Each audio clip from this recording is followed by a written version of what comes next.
Il y a deux chiffres clés qu'il faut conserver, qui permettent de réfléchir de manière très soigneuse au problème des déséquilibres liés au vieillissement de la population.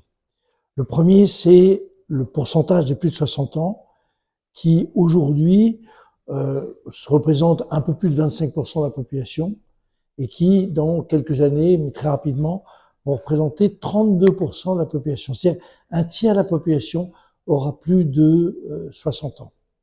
Deuxième aspect, c'est le chiffre de ceux qui sont aujourd'hui actifs entre 55 ans et 64 ans.